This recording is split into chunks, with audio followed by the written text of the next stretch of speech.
ibang barangay official. We're proud of you. We're proud of you. Nakakatuwa naman. Sana mabasa ka ng ulan. Sana mabasa ka ng ulan. Volunteer. Oh, yan yung nag-volunteer na ano.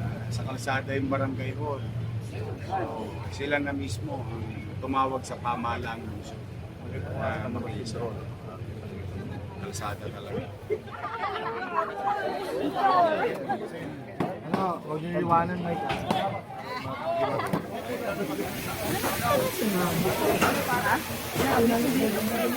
Kuya, kapitya mo.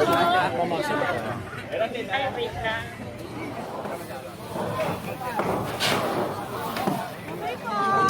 Mag-iingat kayo. Silvia!